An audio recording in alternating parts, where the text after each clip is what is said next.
असल में मैं पैदा हुआ था एक मुस्लिम फैमिली में। वो जी। भी सऊदी अरब। मेरा फादर असल में रॉयल सऊदी एयरफोर्स था, सिविल इंजीनियर था। ओ, तो okay.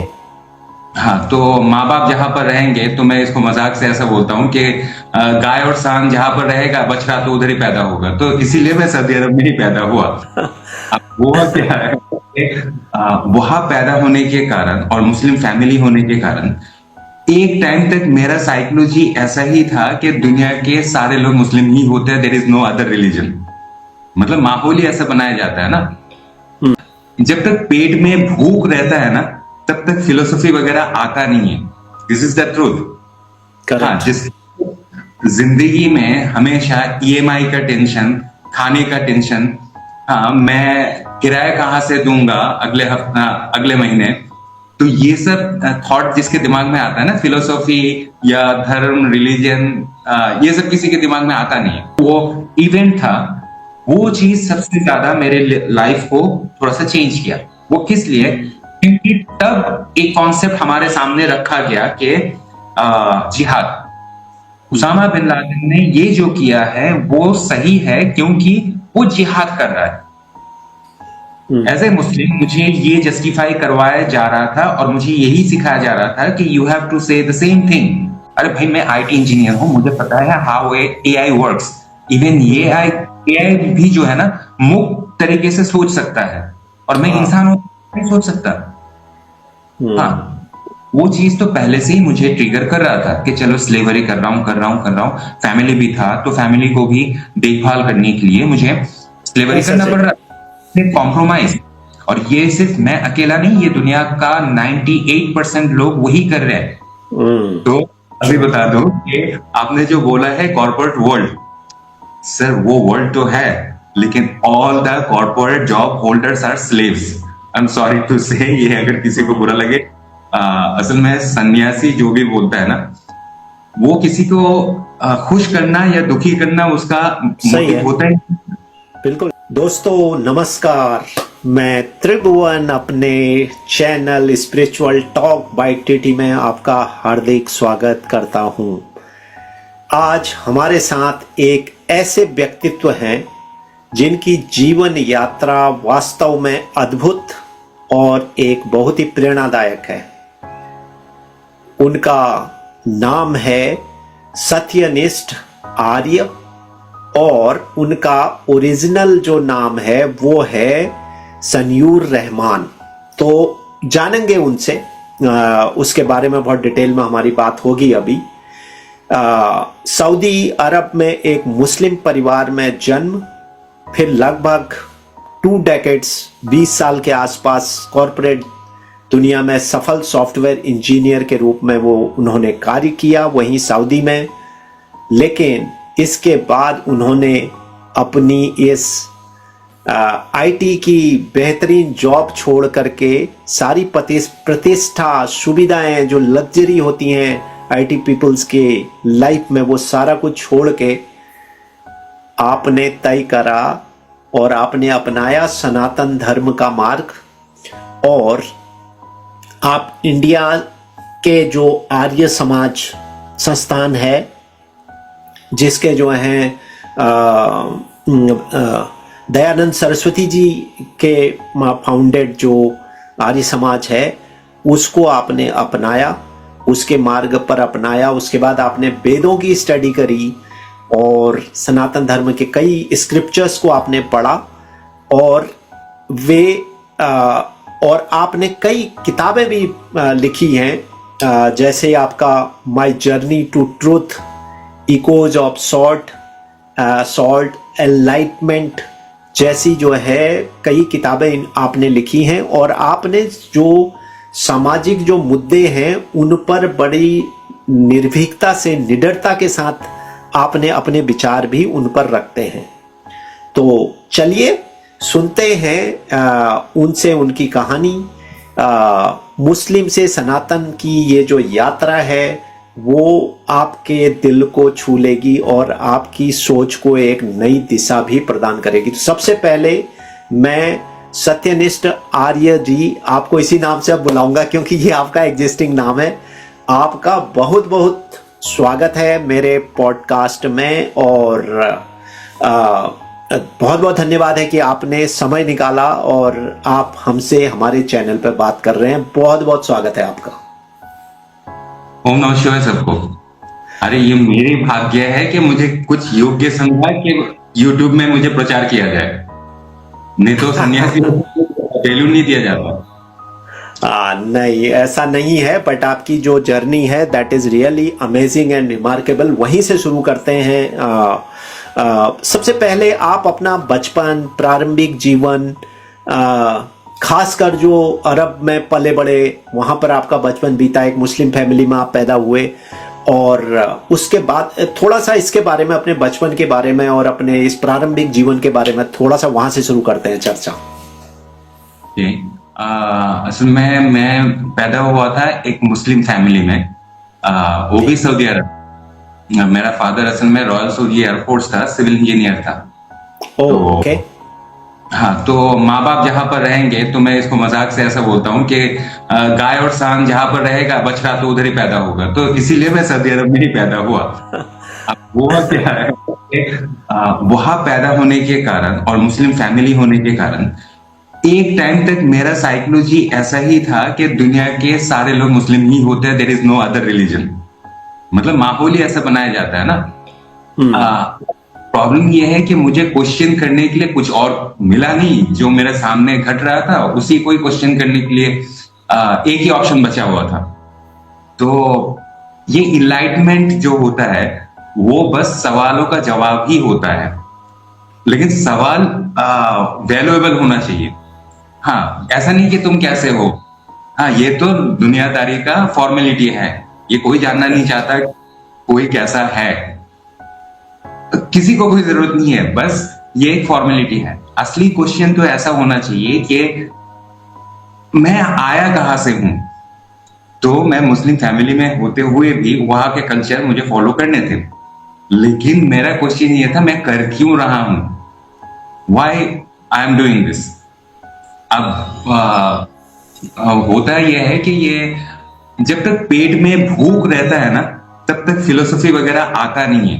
This is the truth. हाँ, जिस जिंदगी में हमेशा ईएमआई का टेंशन, खाने का टेंशन, हाँ मैं किराया कहां से दूंगा अगले महीने, तो ये सब थॉट जिसके दिमाग में आता है ना, फिलोसॉफी या धर्म, रिलीजन, ये सब किसी के दिमाग में आता नहीं है। अब मेरा प्रॉब्लम ये हो गया था कि फादर रॉयल सऊदी एयरफोर्स का सिविल इंजीनियर था और ये गवर्नमेंट जॉब था। तो इसीलिए सऊदी अरब जैसे एक कंट्री का सारे सुविधाएं मेरे पास थे। अब जो इंसान जिंदगी में कभी बार्गेनिंग जैसा ऑप्शन देखा नहीं है, बचपन से ही वो क्या बोलते हैं, डिपार्टमेंटल स्टोर में जाके जरूरत का चीजें कार्ट में उठाया, पे करके चलाया, तो उसके पास ये क्वेश्चनिंग करने जैसा ऑप्शन बहुत आसान हो जाता है। मुझे कुछ तो मेरा फादर क्या करता था, मेरा फैमिली जब भी मुझे रिलीजियस प्रैक्टिस के लिए ले जाते थे, क्वेश्चनिंग वहां से शुरू होता था। हाँ, और मैं हर किसी को कहता हूं कि अपने आप को अपने ही पैदा हुआ जो धर्म है उसका हकदार मत बनाओ जब तक तुम उसको जानते नहीं हो। बस मुझे अपना ही रिलीजन को जानना था। जब मस्जिद में जाने के बाद, मैं बचपन में 7 साल उम्र से एक मुस्लिम बच्चे को मस्जिद भेजने का प्रैक्टिस शुरू किया जाता है। तो वही 7 साल की उम्र में मैं जब चला गया मस्जिद के अंदर, जब मैं देख रहा हूं कि अरबिक प्रवचन, जिसको खुतबा कहा जाता है, अच्छा, खुतबा बोलने के टाइम वो जो इमाम साहब था वो रो रहे थे। अब मेरा एकदम सिंपल सवाल कि ये रो क्यों रहे हैं। तो मेरा फादर को अरबी अच्छी आती थी, तो इसलिए उन्होंने मुझे ट्रांसलेट करके बताया कि मरने के बाद जो जहन्नम में भेजा जाएगा हम लोगों को, जो पापी इंसान है, तो उसी के डिस्क्रिप्शन बताते समय वो थोड़ा सा रो रहा है। अच्छी बात है, किसी के ऊपर टॉर्चर हो रहा है वो देख के रोना ही चाहिए, इट्स नेचुरल। लेकिन वो जाके देख के आया है क्या? ये सिंपल सवाल था, लेकिन इसका जवाब मुझे कभी मिला ही नहीं। अब होता क्या है, साइकोलॉजी और जो भूखा प्रश्न का भूखा इंसान होता है ना, उसको सेटिस्फाई करना इतना आसान नहीं है, और उसको जब भी इग्नोर किया जाएगा कोई भी सवाल से, उसका भूख और बढ़ते जाएगा। तो मेरा अंदर जो सवाल है आहिस्ता आहिस्ता लावा बनते गया। लोगों का मेंटेलिटी ऐसा ही होता है। मैं कोई स्पेसिफिक रिलीजन का बात ही नहीं कर रहा हूँ। ह्यूमन नेचर है कि they want to be a spoon feeded easy life, कि जो मुझे खिलाया जाएगा मैं उतना ही खाऊंगा, उससे ज्यादा मैं खाऊंगा नहीं, ना मुझे खाने का इच्छा भी जाहिर करना है। दूसरे मेरा जितना भी दोस्त थे, कलीग्स थे, उन लोगों को जो फीडेड कहानी उन लोगों को दिया जा रहा था वो लोग खा रहे थे, और मेरा क्या है कि नहीं, मुझे सही न्यूट्रिशन चाहिए, मुझे मेरा दे सके ऐसा ही कोई एक गुरु चाहिए, या फिर मुझे एक गॉड चाहिए। ऐसा नहीं जो आसानी से मिल जाए। आसानी से मिल जाने वाला चीज हमेशा माया होता है। ये हमारा स्पिरिचुअल कॉन्सेप्ट जो है, वैदिक जो शिक्षा है, उसमें यही कहा गया है कि जो चीज आपको इजी एक्सेस हो जाता है उसके ऊपर सबसे ज्यादा शक रखो, और डाउट सत्य तक पहुंचने का सबसे पहला सीढ़ी होता है सर। सही बात है। तो आपका थोड़ा बैकग्राउंड तो समझ में आ गया। तो वहां पर परिवार में आपके कौन कौन थे? जब आप यहाँ से पहले जब आए हैं तो परिवार में कौन कौन आपके थे? फैमिली पूरी जो अरब के अंदर रहती है, फादर, मदर? मेरा फादर, मेरा मदर और मेरा दो सिस्टर्स। Three sisters. ओके। तो आप सबसे बड़े थे या आप सबसे छोटे थे? मैं सबसे बड़ा था। सबसे बड़े। तो सिस्टर सारी छोटी थी। ओके। ओके। तो अगला क्वेश्चन की तरफ बढ़ता हूं। अगला मैं जानने की कोशिश कर रहा हूं कि मुस्लिम परिवार में जन्म लेकर आपने कॉरपोरेट वर्ल्ड में लगभग 2 दशक आपने बिताए, और उस दौर का आपका अनुभव कैसा था? कॉरपोरेट वर्ल्ड का अनुभव कैसा था? आध्यात्मिक चर्चा तो धीरे धीरे करेंगे आपका आगे का, बट कॉरपोरेट वर्ल्ड में देखो, मैं भी आईटी में हूं, आप भी आईटी में थे, मैं समझता हूं, तो थोड़ा सा समझना चाह रहा हूं कि कैसा था माहौल, क्या क्या दिनचर्या क्या होती थी, ऑफिस जाना, वो सारा। आपको ये सारी चीजें बताने से पहले एक चीज बता दूं कि इंसान को ना स्पिरिचुअलिटी जो है वो सिर्फ धर्म का किताब में नहीं ढूंढना है। Correct, absolutely. जैसे लक्ष्मी सिर्फ पैसा नहीं होता, लक्ष्मी वो सारी चीज होता है जो वैल्यू होल्डर है। बिटकॉइन एक लक्ष्मी है। तो हमारा ये 2025 में आगे बढ़ाना है, क्योंकि अगर हम नोकिया कीपैड वाला फोन से अगर अभी भी भगवान को डायल कर 5G वाला फोन से वो कनेक्ट नहीं होगा। सही बात है। हमारे टेक्नोलॉजी के साथ साथ ना हमारे स्पिरिचुअलिटी को भी आगे बढ़ाना है। वर्ल्ड अभी वेब 2.0 से 3.0 में आ चुका है, डिसेंट्रलाइज वर्ल्ड आ चुका है, तो हमारे स्पिरिचुअलिटी को भी वैसे ही आगे बढ़ना होगा। तो अभी बता दो कि आपने जो बोला है कॉर्पोरेट वर्ल्ड, सर वो वर्ल्ड तो है, लेकिन all the corporate job holders are slaves. I am sorry to say, ये अगर किसी को बुरा लगे, असल में सन्यासी जो भी बोलता है ना, वो किसी को खुश करना या दुखी करना उसका मोटिव होता है। बिल्कुल, एब्सोल्युटली ट्रू। अगर जल मुझे प्यास मिटा रहा है तो मैं बोल रहा हूं कि हाँ, जल प्यास मिटाने का काम आता है, सिंपल। ट्रू। हाँ, तो मैं वैसे ही बताऊंगा। ओके, कॉर्पोरेट वर्ल्ड का बात शुरू करने से पहले ये बता दूं कि हमारा वर्ल्ड का जितना भी एजुकेशन सिस्टम है वो बस इस कॉर्पोरेट वर्ल्ड का स्लेव बनने के लिए ही दिया जा रहा है, नथिंग एल्स। यहाँ पर आपको एजुकेशन सिस्टम में आपको कभी भी ये नहीं बोला जा रहा है कि be a leader and do your work. वहां पर हमेशा शुरू से बचपन से यही सिखाया जा रहा है कि फॉलो अस,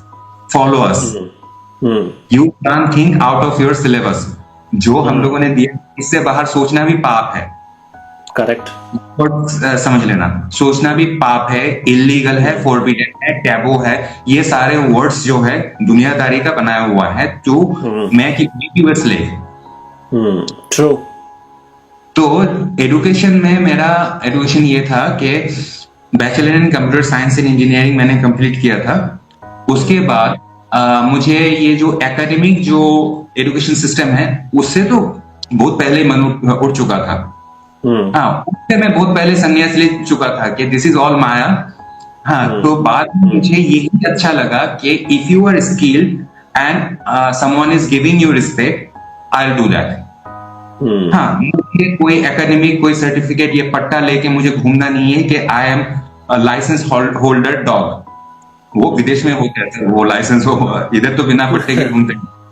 लाइसेंस होल्डर के इसके ऊपर हम ऑथोरिटी रखते हैं।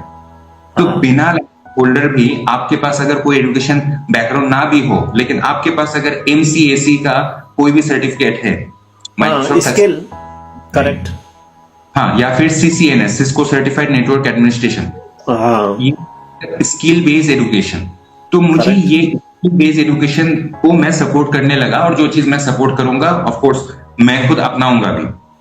तो ये सारे स्किल मैं अपने अंदर आने के बाद मैं आपको बता दूं मैं कहाँ जॉब किया था।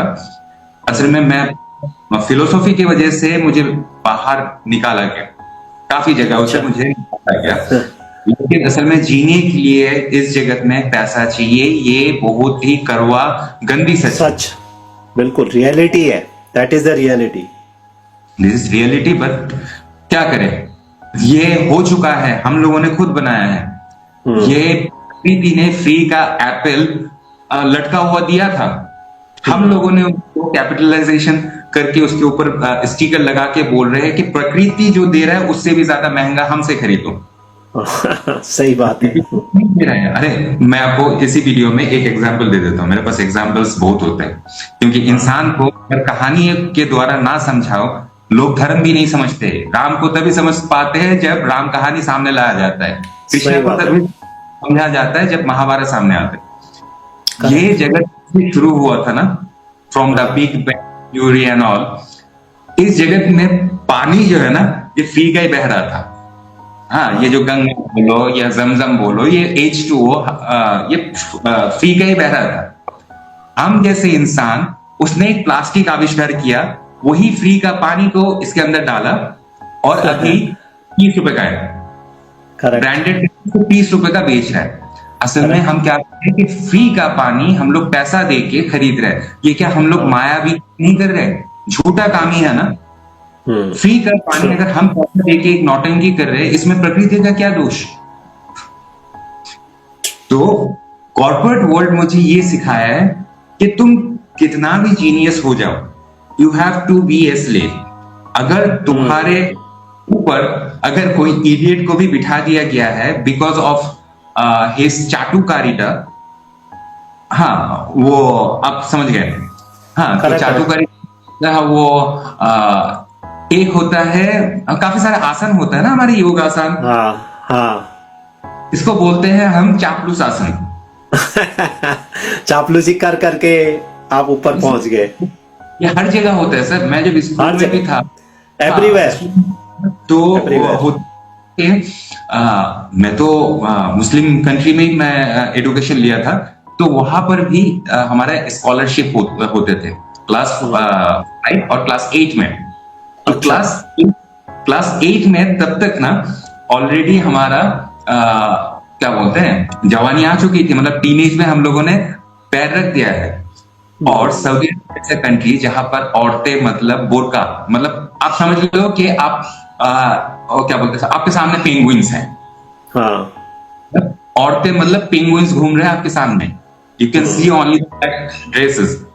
तो वैसा एक कंट्री में जब वो जो है एजुकेशन देना शुरू कर दिया बिकॉज ऑफ दैट स्कॉलरशिप, हाँ क्योंकि वो स्पेशल क्लास होते थे, तो उसके लिए फिर से लड़कियों का अलग मतलब पीरियड लेंगे और लड़कों का अलग, तो वो लोग एक साथ कंबाइन में एजुकेशन देना शुरू कर देंगे, मतलब एक ही साथ ही वो लोग एजुकेशन देना शुरू कर दिए थे। अब हुआ क्या था कि हम लोग खुद देखते थे कि पार्शियलिटी, फिर ये चाटुकारिता, लड़के आके बोल रहे कि सर प्लीज मार्क्स दे दो ना, ये चीजें हम नहीं कर पाते थे। ये वो लड़कियां करते थे, तो वो लोग क्या बोलते हैं मार्क्स ले जाते थे। अरे हमारा इस एजुकेशन सिर्फ सिलेबस में नहीं है, ये जो एक्टिविटी होते हैं ना, ये जो पार्शियलिटीज एंड ऑल, ये हमारा काम आता है। वो जो यही सारे शिक्षा मेरा उसमें काम आया। मैं लास्ट जो मैं जॉब छोड़ा था वो था सेल्विल मीडिया सर्विसेज प्राइवेट लिमिटेड। वहां पर मेरा अच्छा। KRA क्या बोलते हैं, इंडिगो एयरलाइंस जो है उसका पैन इंडिया ब्रांडिंग, उसके अच्छा। बाद मैं JSW का पैन इंडिया ब्रांडिंग करता था। फिर अच्छा। गवर्नमेंट कैंपेन्स आते थे, DAVP, इन सब का जो ग्राफिक्स होते थे उन ग्राफिक्स को अलग अलग रेशियोज में, जो बिलबोर्ड्स होते थे ना, आउटडोर एडवर्टाइजमेंट, हाँ। मतलब बोर्ड वगैरह हाँ। होते थे, हम्म। उसके अकॉर्डिंग मुझे उसको डिजाइन करना पड़ता था।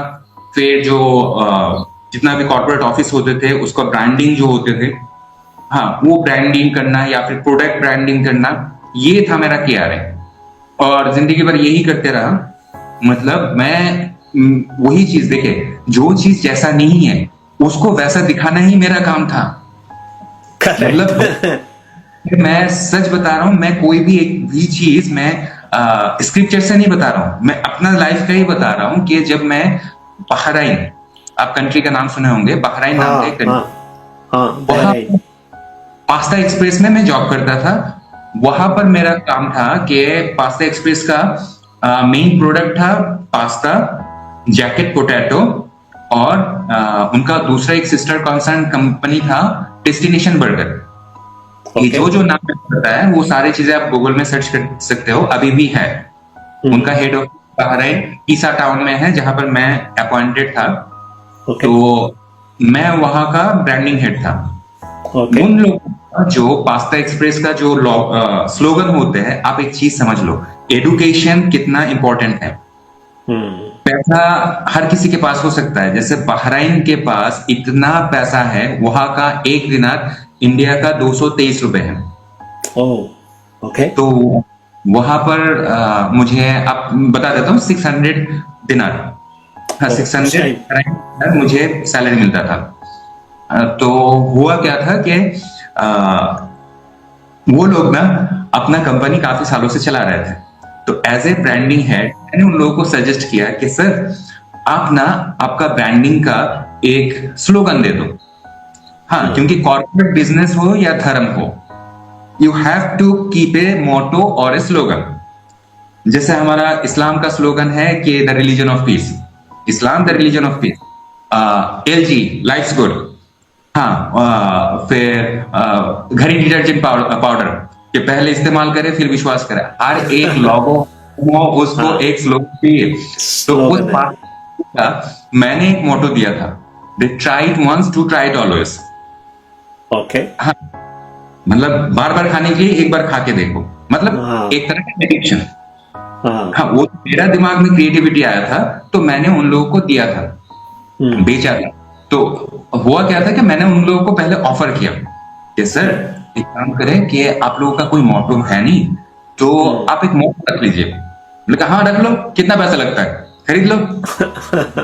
भगवान, ये है, आप समझ रहे हैं, मतलब ये जो अरब, असल में मैं इस्लाम को कोई रिलीजन नहीं मानता, क्योंकि मैं जानता हूं इस्लाम को, ये है अरेबियन इंपीरियलिज्म डॉक्ट्रिन। हाँ, अब ये मेरा पर्सनल ओपिनियन है, based on my research and all. मैं किसी के ऊपर थोप नहीं रहा हूं, मैं इसको फैला नहीं रहा हूं, ये मेरा ओपिनियन है, मैं बता रहा हूं। तो ये असल में क्या है कि ब्रांडिंग जो है ना, मुझे वहां से ही मिला था। हाँ, तो ये ब्रांडिंग जो है क्या बोलते हैं, कॉर्पोरेट में जब मैं ये क्या बोलते हैं, ये ब्रांडिंग का जॉब कर रहा था, तो मैं हमेशा यही चाहता था, कोई भी जो फ्री सोल होते हैं ना, वो हमेशा चाहता है कि मुझे कभी भी स्लेव ना बनाया जाए। तो ये जगह पर मुझे डेडलाइन दिया जाता था। अब देखिए, ये सारे वर्ड्स मुझे ट्रिगर करता था कि मैं चाहता हूं कि मुझे बस जॉब दें, उस जॉब के अकॉर्डिंग मुझे काम, मतलब मैं काम करके दूंगा, उस में मुझे सैलरी दिया जाए, सैलरी दिया जाए। Have a deadline. भाई, still I am alive, why you are giving me deadline. फिर दूसरा चीज, मैं अपना लाइफ खुद जी रहा हूं। मैं अपना भाड़ा देके, मैं पहले ओखला में जॉब करता था और रहता था द्वारका मोड़, दिल्ली में। अच्छा। हाँ, द्वारका मोड़ से मैं ओखला तक जाके मैं बिल्कुल एक कोने से दूसरा कोना, एक कोने से दूसरा कोना। वहां जाके मैं स्ट्रगल करके मैं जॉब कर रहा हूं, वहां पर भी एचआर मैनेजर मुझे पूछ रहा है कि why you are so late. भाई मेरा लाइफ है, मेरा जिंदगी है, तुम्हें काम से मतलब ये why you are asking me like I am your slave. हाँ इनडायरेक्टली ये दुनिया आपको स्लेव बनाने का कोशिश कर रहा है। हाँ अब हो क्या गया था कि एक टाइम तक जाके मुझे लगने लगा कि सर ये चीज करने के लिए मैं पैदा नहीं हुआ हूं। At the end of my life मैं क्या देखूंगा, वही चीज के मैंने अपना लाइफ का काफी साल एज ए रोबोट मैंने गुजार दिया है। अरे भाई मैं आईटी इंजीनियर हूं, मुझे पता है हाउ एआई वर्क्स। इवन ये एआई भी जो है ना मुक्त तरीके से सोच सकता है, और मैं हाँ। इंसान हूं नहीं सोच सकता। हाँ, वो चीज तो पहले से ही मुझे ट्रिगर कर रहा था कि चलो स्लेवरी कर रहा हूँ। फैमिली भी था, तो फैमिली को भी देखभाल करने के लिए मुझे स्लेवरी ऐसा करना से- पड़ रहा था, कॉम्प्रोमाइज।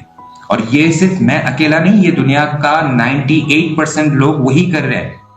और जो 2% लोग नहीं कर रहे हैं बिकॉज ऑफ देयर लक, या तो बाप के पास बहुत सारा पैसा था, या फिर वो अंबानी जैसा थॉट रख सकता है एंड उसके पास बहुत सारे स्टार्टअप्स है।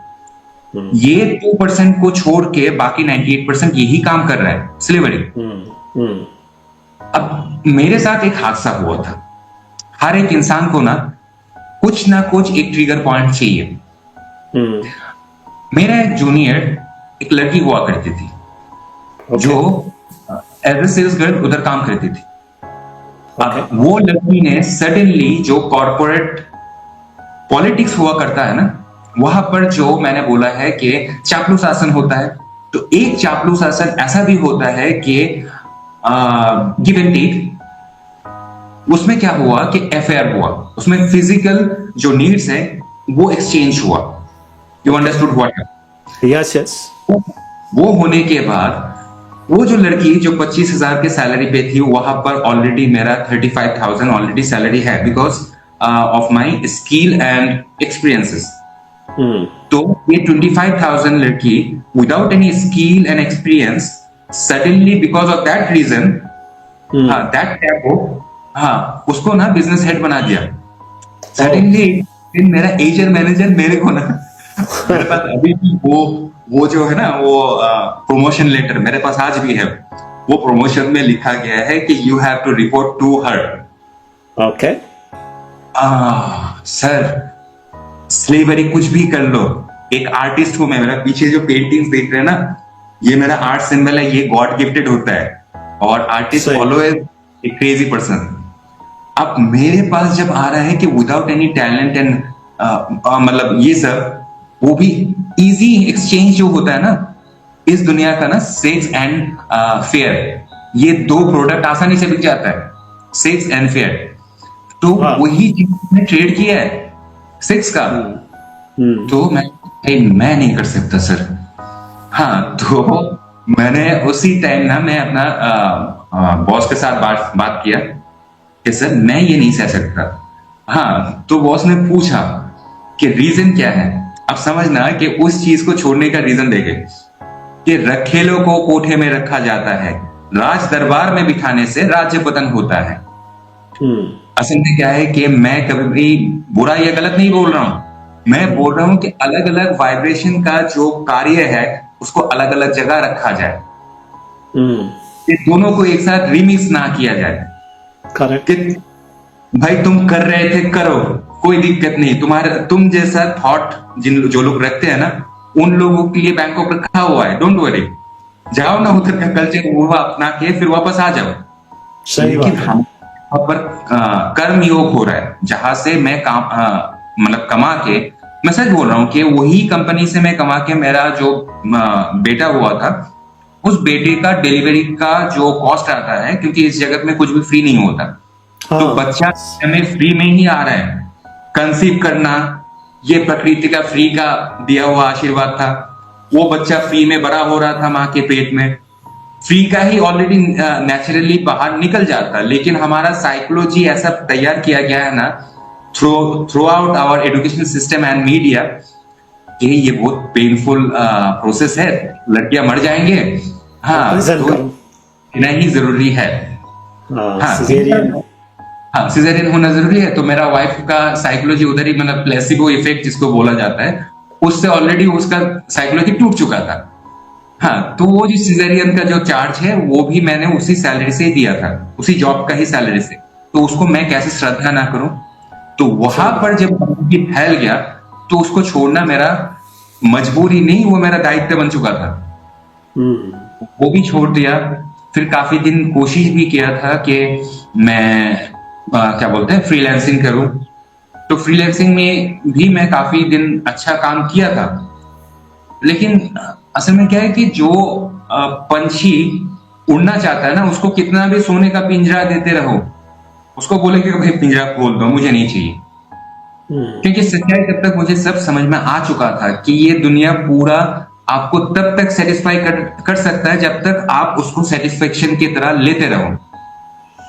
हाँ, जब आपको समझ आ जाए, काफी सारे लोग दारू नहीं पीते, क्यों? उसको सेटिस्फेक्शन नहीं चाहिए। अरे भाई, उसका सेटिस्फेक्शन उस लिकर में है ही नहीं। मेरा भी सेटिस्फेक्शन ना वो चेक में नहीं था, वो क्रेडिट नोटिफिकेशन में रहा ही नहीं। क्योंकि ऐसा नोटिफिकेशन मेरा बाप के पास सारी जिंदगी भर, वो भी पेट्रो ऑयल का जो कंपनीज थे ना, रॉयल सऊदी एयरफोर्स का पेट्रो ऑयल का कंपनी का पैसा ही क्रेडिट होते रहा। मेरा बाप को मोक्ष नहीं मिला, मुझे कहां से मिल जाएगा?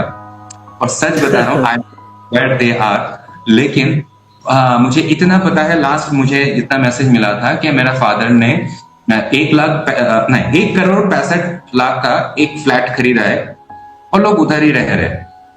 ओके। तो यही बस मुझे पता है। लेकिन मैं ये सोचता हूं कि मेरा फादर का जो लाइफ जर्नी था बहुत ही आसान था। पैदा हुआ, एजुकेशन लिया, शादी किया, बच्चा के रूप में मेरे जैसा नालायक पैदा किया, फिर रिटायर्ड हुआ। रिटायर्ड होने के बाद अभी वो वही रिटायरमेंट का पैसा लेके घर के अंदर ही जिंदगी गुजार रहे। क्यों? उसने कहा कि जिंदगी भर मैंने बहुत मेहनत किया है, तो अभी रेस्ट लेने का काम, रेस्ट लेना ही मेरा अभी कार्य बच चुका है। मतलब उसने सोचा है कि रिटायरमेंट मतलब घर के अंदर ही बैठे रहना। काम से रिटायरमेंट लिए हो, जिंदगी से थोड़ी आओ ना, घूमो ना, ना। साइकोलॉजी ऐसा तैयार कर चुका है कि बॉक्स टू बॉक्स जिंदगी जीना है। करेक्ट। तो आगे बढ़ते हैं। आपने बड़ा डिटेल में बताया इसका। तो आईटी सेक्टर में एक सफल कैरियर था आपका, जो समझ आया। उसके बाद ये आध्यात्म की तरफ, स्पिरिचुअलिटी की तरफ ये रुझान और प्रेरणा ये कैसे मिली, मतलब? और वो वहीं पर ही सऊदी में हो गया था, या फिर आपने बोला आपने इंडिया ओखला में भी जॉब करी है, तो मतलब आप इंडिया आके पहले जॉब करी, फिर उसके बाद मतलब कैसा रहा ये? How was that? हुआ क्या था कि एक टाइम पे 2007 की बात है, वहां पर ऑलरेडी मैं जॉब कर रहा था। वो भी कहां पर? Jiang hyper market. Okay. Jiang hyper market नाम का एक कंपनी नहीं, वो एक हाइपर मार्केट था, लेकिन मल्टीपल ब्रांचेस होल्डर। तो वहां पर मेरा एडमिनशिप में ही मेरा काम था, मैं आईटी टीम लीडर था। हाँ, और नेटवर्किंग का इतना अच्छा सुविधा नहीं था, तो हम वो सिस्को का ही सर्वर यूज करते थे। तो सिस्को सर्वर को इंस्टॉलेशन ही मेरा काम था। तो अब हुआ क्या था कि वहां पर कुछ बांग्लादेशी और इंडियंस मिलके अपना जो स्पॉन्सर होते हैं, वहां पर जॉब करने का मतलब प्रोसेस यही होता है कि आप उधर पहुंचेंगे, आपका पासपोर्ट, आपका स्पॉन्सर जो होता है उसको एज ए गार्डियन आप अपना पासपोर्ट थमा देंगे, और आपको वही करना पड़ेगा जो आपके स्पॉन्सर कहते जाएंगे। You became a slave because your wing has been given to him. मतलब वो पासपोर्ट ही आपका फ्लाई बैक करने का एक ही जरिया होता है, एक ही ऑप्शन है। तो कुछ स्पॉन्सर करप्ट होते हैं। वो लोग क्या करते हैं कि उसको सच में ही उन इंसानों को एज ए स्लेव ही यूज करने का कोशिश करते हैं। कुछ रेबिलियंस होते हैं, तो ऐसा ही कुछ रेबिलियन ने क्या किया था कि अपने स्पॉन्सर को काट के फ्रिज में बंद करके इंडिया फ्लाई बैक कर लिया था। इंडिया एंड बांग्लादेश, हाँ, मिलके किए थे। अब हुआ क्या था कि 2007 में एक ऐसा क्राइसिस आ गया था कि जो भी उधर जॉब कर रहा था उन लोगों को निकाला। कहाँ? सऊदी में। यस। हाँ, उस टाइम आपको नहीं पता कि सच में I am not making out ये है 2007 के बाद तक क्या बोलते हैं, हमारा जो एम्बेसी हुआ करते थे, Indian embassy, it was a poor reputation holder. अच्छा मतलब अरबी में हम लोगों को मिस्कीन कहा जाता था। मिस्कीन अच्छा मतलब गरीब। हाँ, हमारा औकात दिखाया जाता था। तो उस टाइम हम लोगों के ऊपर एक तरह का प्रेशर क्रिएट किया गया। जो लोग विदाउट डॉक्यूमेंट घूम रहे थे, तो उसको तो इलीगल इमिग्रेंट बोल के बाहर भेज दिया गया। लेकिन जो लोग लीगल इमिग्रेंट हैं, उन लोगों को लीगली कोई एक प्रोसेस में फेंक के फिर उन लोगों को बाहर निकाला जा रहा था। उस प्रोसेस में मैं आ गई कि लेकिन मैं पर आप तो जो है सऊदी के ही सिटीजन होंगे ना उस टाइम पर तो। सुने सर, क्या बोलते हैं, हर एक प्रजाति अपना प्रजाति का नेचर वो जानता है। हाँ हर एक मुस्लिम कंट्री मुस्लिमों को पहचानता है। अगर दूसरे इमिग्रेंट, अगर वो मुस्लिम है, वो बच्चा पैदा करेगा, उन लोगों को पता है। तो अब बात ये है कि इंडियन हैदराबादी मुस्लिम उधर जाके अपना हरकत तो बदलेगा नहीं, वो लोग तो बच्चा पैदा कर देंगे। तो अब होगा क्या कि वो लोग अगर ऐसा ही सबको अगर सिटीजनशिप देते रहे, तो वो लोग तो हमसे ही भर जाएंगे। तो वो लोग अपने लोगों को खिलाएगा क्या? वो लोग अपना इकोनॉमी अच्छी तरह जानते हैं। ये तो इंडिया ज्यादा उदार है, इसलिए हर किसी को रहने देते हैं। वो लोग नहीं रहने देते, वो लोग सिटीजनशिप नहीं देते। तो मैं पैदा हुआ अल यमामा हॉस्पिटल रियाद शहर में। मेरा 3 बहनें उधर पैदा हुए, किसी को सिटीजनशिप नहीं मिला। ओ सिटीजनशिप नहीं मिला। तो मतलब आपके पेरेंट्स कहाँ के थे? मतलब मुझे लगा कि they are origin of oh Indian है। इंडियन है, वही तो बोल रहा हूँ कि वो तो काम करने के लिए, जॉब करने के लिए उधर गए थे। अंडरस्टूड, वो जॉब के लिए उधर गया। Okay okay. वो उधर इंडियन ही थे, लेकिन उधर जॉब करते थे। तो अब इंडिया में कहाँ ओरिजिन है आपका फिर? हैदराबाद, कलकत्ता। ओके अच्छा। मैंने बोल दिया क्योंकि सबसे ज्यादा मुस्लिम उधर ही पाए जाते हैं। कलकत्ता, हैदराबादी बिरयानी, समझ रहे? तो असल में मेरा फादर वही बंगाल की है। ओके, बंगाली है। ओके। तो अब हुआ ये था कि वहां पर हम इंडियन होने की वजह से हम लोगों को निकाला जा रहा था। ओके। के शिकार होके मुझे वहां से आ जाना पड़ा। तब ऑलरेडी मैं जॉब कर रहा था। अब ऐसा प्रोसेस में मुझे रखा गया, ना मेरा फादर मुझे उधर रख पाए, ना मेरा कंपनी। अच्छा। फ्लाई बैक करना पड़ा। ये बात है 2008 की। मैं 2008 में आ चुका था। ओके। हाँ, अब यहाँ पर आने के बाद ना मुझे ना मेरा एक कजिन के घर पे रखा गया। ओके। कजिन मतलब क्या है कि मेरा फादर के जो सिस्टर है, उसको क्या बोलते हैं, बुआ बोलते हैं ना? हाँ, हमारे यहाँ बुआ बोलते हैं। आपकी बुआ हुई, करेक्ट? नहीं, मुस्लिमों के हिसाब से वो फूफू बोलते हैं, फुप्पी। हाँ, वहाँ फूफू, हमारे यहाँ बुआ बोलते हैं। तो मेरा जो बुआ का घर था ना, वहां पर मैं कुछ दिन स्टे कर रहा था। हाँ। अच्छा। अब हुआ क्या है कि बुआ का एक बेटी थी, जो मेरा क्या होता है, आपा। ओके। हाँ। तो उस टाइम ना पता नहीं उन लोगों के दिमाग में क्या भूत चढ़ा कि लड़का जवान हो रहा है, तो कोई बाप ना बैठे, जिंदगी भर तो सऊदी अरब में था। हाँ, तो सऊदी अरब में तो कोई ऑप्शन नहीं है, इसलिए तो ब्रह्मचारी बन के रहना पड़ता है उधर, because of rules and regulation. हाँ, मतलब तो वैसा एक इंसान को, वैसा एक भूखा शेर को जब ऐसा खुला छोड़ दिया जाता है, तो उसके सामने तो पूरा इंडिया पड़ा हुआ है। तो मैं कोई गलत काम कर बैठूं, इसलिए मेरा जो आपा था ना, उसके साथ मैंने शादी करवा दी। Okay okay okay. अब होता क्या है कि उस टाइम हमारा जो इंसानी शरीर है वो मृत्युओं से भरा हुआ होता है। तो तब मुझे यही लग रहा था कि हाँ, ये दुनिया का सबसे पवित्र काम है जो मेरे साथ किया जा रहा है। शारीरिक तौर पे मुझे वही चाहिए था ना, वही तो मेरा भूख था अभी शरीर के तर्क के हिसाब से। अब मैं तो पुण्य का काम समझ लिया, शादी कर ली, बच्चा पैदा हुआ, और मैं बाप बना था 2009 में। ओके। हाँ, मतलब 22 साल की उम्र में मैं बाप बन चुका था। अच्छा, ओके। मतलब कामा सूत्रा मैंने कुछ पढ़ा नहीं, लेकिन काम करके बैठा हुआ हूँ, बाप बन के बैठा हूँ। यही यही प्रॉब्लम है कि बिना नॉलेज के अगर आप कुछ भी करोगे ना, अरे बिना ड्राइविंग स्किल का ड्राइविंग करोगे तो एक्सीडेंट हो जाएगा। हम पूरा जगत में ला रहे हैं। Correct, correct, correct, correct. Education is necessary, it's not a taboo. हाँ। तो वो मुझे दिया ही नहीं गया था। हम्म। तो वो चीज मेरे साथ हो चुका था।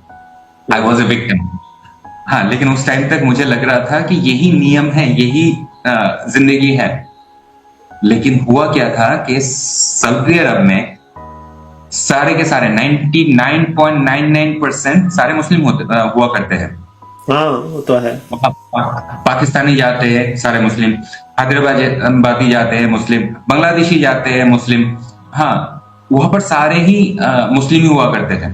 लेकिन जब मैं इंडिया आया, इंडिया आके देख रहा हूं कि भाई इधर मूर्तियां हुआ करते हैं, जो चीज हराम है। हाँ, यहाँ पर उस चीज को माता माना जा रहा है, और जहां पर वहां पर तो सारी चीजों को काटा जा रहा था। हाँ, मतलब गाय की बात कर रहा हूँ। हाँ, गाय हमारी माता है, वहां पर काटा जा रहा है। हाँ, पूरा कल्चर ही, पूरा दुनिया मेरे लिए अलग बन चुका था। अब Okay. यही एक ट्रिगर पॉइंट था कि जिंदगी भर सऊदी अरब में जब था, क्वेश्चनिंग मेरे अंदर था, मुझे जवाब नहीं मिल रहा था, क्वेश्चंस मेरे अंदर था। लेकिन हमारा इंडिया जो है ना, इसमें जवाब देने वाले बहुत भरे पड़े हुए हैं। हाँ, उसमें कुछ मिस डायरेक्शन देने वाले भी होते हैं, लेकिन हमारे पास ना इतना टैलेंटेड विद्वान हुआ करते हैं, जैसे स्वामी दयानंद सरस्वती, हाँ, स्वामी विवेकानंद। फिर हमारा नसीब अच्छा है कि गौतम बुद्ध जैसा बिगेस्ट फिलोसोफर, बिगेस्ट थियोलॉजी का फिलोसॉफी देने वाला गौतम बुद्ध, राजकुमार सिद्धार्थ इधर पैदा हुए थे। ये हमारा दुर्भाग्य है कि हम लोगों ने उनको भगा दिए थे, लेकिन वो yes, this is our philosophy. Correct. फिर हमारा जो अद्वैत वेदांत, शंकराचार्य, तो इन लोगों का किताबें हैं, वो मैं अच्छी तरह अध्ययन करते रहा। अब मैं एक चीज बताता हूं कि आईटी का जॉब मुझे कैसे ये स्पिरिचुअल लाइफ की तरफ आराम से आने में मुझे सर, आप अच्छी तरह समझ पाएंगे कि हमारा जब आईटी में जब भी आना पड़ता है, पहले तो 2 चरण होता है हमारा। एक होता है हार्डवेयर एंड सॉफ्टवेयर। तो हार्डवेयर सीखना मेरे लिए सबसे आसान था। फादर को बोल दिया था सारे सेकंड हैंड और जो भी खराब कंप्यूटर से वो सारे घर पे ले आओ। अब सभी पूरा सभी डैमेज हो जाए, वो लोग जैसे हम लोग करते हैं ना, खंडित मूर्ति को फेंक देते हैं। हाँ, कि खंडित मूर्ति को घर पे नहीं रखते, लेकिन पता नहीं 2000 का नोट कितना भी खंडित हो जाए, उसको आरबीआई में वापस किया जाता है, भगवान को फेंक दिया जाता है, जो भी हो। तो खंडित जितना भी मदरबोर्ड्स थे, सीपीयूज थे, वो मेरे घर पे आ गए। उस चीज को मैं अच्छी तरह स्टडी किया। CPU, central processing unit, AGP, advance graphics board, VGA, visual graphics adapter, वो सारे चीजें अध्ययन करने के बाद सॉफ्टवेयर में आया। सॉफ्टवेयर में पहले क्या होता था कि विजुअल बेसिक्स, वीबी कोड, फिर C plus plus, JavaScript, Python, ये सारे स्टडी करने के बाद में एक चीज समझ में आया, सर, ये सारी चीजें एल्गोरिदम है। एल्गोरिदम अगर मैं खुद बना दूं, उस एल्गोरिदम को मैं खुद ही तोड़ नहीं सकता सर। उस एल्गोरिदम अगर सत्य है, उसको मैं खुद ही तोड़ नहीं सकता। करेक्ट। बिटकॉइन को बनाने वाला, जो हम लोग को किसी को नहीं पता कि बिटकॉइन किसने बनाया है, फिर भी लोगों ने सतोशी नाकामोटो नाम का जो कैरेक्टर को सोच के रखा है, वो सतोशी नाकामोटो खुद ही ये बिटकॉइन का जो डिसेंट्रलाइज, जो ये ब्लॉकचेन प्रोग्रामिंग का जो कार्य चल रहा है, उसको वो खुद ही तोड़ नहीं सकता, उस एल्गोरिदम को खुद ही तोड़ नहीं सकता। मैं वो एल्गोरिदम का पावर में समझा। तो ये सारे धर्मों का जो कॉन्सेप्ट था, वो मुझे थोड़ा सा अट्रैक्ट किया कि ये पूरा महाविश्व बनाने वाला मुझसे ज्यादा इंटेलिजेंट होना चाहिए सर। अगर मैं डिसेंट्रलाइज प्रोग्रामिंग जो बनाने के बाद कोई भी हैकर कोई बिटकॉइन को क्रैक नहीं कर सकता, एक भी बिटकॉइन कभी चोरी नहीं हो सकती। Correct. ये दूसरा आईटी का स्कूल वगैरह जो इंडिया में अभी भी तथाकथित सिखा रहे हैं, वो लोग ये सच्चाई बता नहीं रहे, लेकिन ऑफ कोर्स ऑलरेडी ऐसा टेक्नोलॉजी आ चुका है। अगर ये सच्चाई बता दे तो फायरवॉल बनाने वाला जितना भी कंपनीज है, वो तो भूखा मर जाएगा। तो मुझे ये समझ में आ गया कि बिना मतलब अनब्रेकेबल एल्गोरिदम हम जैसा तुच्छ इंसान जो अपने बाप के अंडकोश में एक टाइम पे वीर्य हुआ करता था वो बना सकता है, तो ये पूरा महाविश्व बनाने वाला ऐसा कॉन्सेप्ट थोड़ी बनाएगा। तुम्हारे कंधे पे दो फरिश्ता रखा हुआ है, तुम्हारा पाप ऐसा लिख रहे हैं कागज में। भाई आजकल टैबलेट में भी हम टाइप करके लिख सकते हैं, तुम्हारा अभी भी फरिश्ते कागज में लिख रहे हैं। क्या क्या समझ रहे हो? हाँ, अभी भी तुम्हारा यमराज तुम्हारा तलवार लेके घूम रहा है। अरे दूर से स्नाइपर से तुम्हें गोली नहीं मार सकता। क्या तुम्हारा थियोलॉजी क्या बना के रखे हो तुम लोगों ने? सही बात है। If I am intelligent, my creator should be much more intelligent than me. Absolutely. फिर होता क्या था कि जब मैं प्रोग्रामिंग का काम करता था, मैं आपको बाद में आपको पर्सनली में भेजूंगा, मेरा जो माइनिंग का सर्वर हुआ करता था, 6 कंप्यूटर्स उस समय मेरे लिए 600 एम्प्लॉयज थे, जिसको ना कभी छुट्टी चाहिए थी, ना कभी दिवाली में बोनस चाहिए, ना ईद में बोनस चाहिए। दे वर वर्किंग मतलब 24/7, उसको कुछ नहीं चाहिए। मतलब ऐसा ही मैंने आर्टिफिशियल इंटेलिजेंस में बनाया था। उस टाइम देखा कि यही तो जन्नत है, विदाउट एनी वर्क मैं पैसा कमाना शुरू कर दिया था। रियली माइनिंग आप बोल रहे हो बिटकॉइन की माइनिंग? नो की माइनिंग? नो, बात है जितना भी थोड़ा सा मेरे जैसा पागल लोग है, वो तथाकथित जो भीड़ होता है ना, वो रास्ता कभी अपनाता ही नहीं है। शिवा को प्रार्थना करने का मेरा तरीका दूसरों की तरह नहीं है कि मैं सिर्फ फूल और जल चराते रहूंगा। मेरा भी माइनिंग का सिस्टम वो तथाकथित बिटकॉइन माइनिंग पे नहीं था सर। मैं क्या करता, मेरे लिए लक्ष्मी वो सारी चीजें हैं जो वैल्यू होल्डर है। तो मैं ना वेगस कॉइन नाम का एक कॉइन को मैं माइनिंग करता हूँ। हाँ, Vegas coin. Vegas coin. Verus. अच्छा, वेरस, जिसका पूरा क्या बोलते हैं, मार्केट कैपिटल काफी अच्छा है। उसके बाद ये एंड्रॉयड मोबाइल से, पुराना 4G मोबाइल से भी माइनिंग हो सकता है। तो वो अभी मतलब है तो क्रिप्टो ना? यस। ओके। हाँ, तो मेरा दिमाग में ये प्रोग्रामिंग बनाने का कॉन्सेप्ट किसने दिया था जानते हैं? कि वॉरेन बफेट ने एक चीज बताया था कि if you can't earn money while you are sleeping, you have to work till you die. तो मुझे तो गुलामी करना नहीं था, तो मैंने वो प्रोग्रामिंग पहले ही बना चुका था। तो वो बनाने के बाद ना सर, मेरा अंदर थोड़ा सा वैराग्य आ चुका था, क्योंकि मैं जान चुका था कि ये प्रोसेस कभी बंद नहीं होगा। ये पैसा इनकम का जो रास्ता है ये कभी बंद ही नहीं होगा। ये पाइपलाइन मैंने बना चुका हूं। हाँ, अब उस टाइम ना मैं हेडफोन कान पे लगा के आचार्य प्रशांत, सदगुरु, फिर सत्यार्थ प्रकाश मैंने पूरा स्टडी करना शुरू कर दिया था। ये मैं बता रहा हूँ 2022 से लेके 2024 तक। हाँ, 2022 पे मेरा वाइफ प्रेग्नेंट हुई थी और वो मुझे छोड़ के अपने मायके गई थी, क्योंकि मेरा कोई आगे पीछे है नहीं। अच्छा। इस्लाम को छोड़ने की वजह से मेरा कोई रहा नहीं। हाँ, क्योंकि इस्लाम का कॉन्सेप्ट ऐसा है कि आपका परिवार का कोई भी सदस्य अगर इस्लाम छोड़ता है तो उसको इस्लाम के शरिया लॉ के हिसाब से उसको मुर्ताद कहा जाता है। और according to sharia law a मुर्ताद शुड बी मतलब सर तन से जुदा। ये शरिया लॉ है कि अगर आप इस्लाम छोड़ते हो आपको कत्ल किया जाएगा। ओके। और सर मैं क्या बोलूं कि 2013 में मेरा ही जो ये जो फिलोसॉफिकल जो थॉट था, हाँ, ये कुछ मैं प्रश्न कर रहा था उस टाइम तक। मतलब ये आध्यात्मिक जो मेरा लाइफ शुरू हुआ है वो शुरू हुआ था 2017 के बाद। उससे पहले मेरा जो स्पिरिचुअल क्वेश्चनिंग था वो बेस्ड ऑन ओनली कुरान था, क्योंकि रिलीजन के मतलब मुझे सिर्फ इस्लाम ही पता था। हाँ, तो वही पढ़ा, आपने वही पढ़ा है तो वही करे होगा ऑब्वियसली। क्योंकि जब तक आप एक इंसान कुएं का मेंढक रहेगा, उसका थॉट प्रोसेस वही रहेगा कि तो दुनिया इतना ही बड़ा है। कुएं का आकृति ही उसके लिए दुनिया का शेप बन जाता है, जो कुएं का मेंढक होता है। हाँ, अब मेरा जो थॉट प्रोसेस था कि religion means Islam and messenger means only prophet Mohammed and God means that Allah. अब उसके बाद मुझे थोड़ा थोड़ा ना ये क्रिश्चियनिटी के बारे में थोड़ा समझ में आना शुरू हुआ कि भाई ये भी अब्राहमिक रिलीजन ही था। इसी वजह से ये इस्लाम के काफी सारे कॉन्सेप्ट उसके साथ मिलता जुलता है, मिलता जुलता है, करेक्ट। जैसे हमारा जो ईसा अलैहिस्सलाम, इस्लाम के ईसा अलैहिस्सलाम वहां का हो जाता है जीसस क्राइस्ट।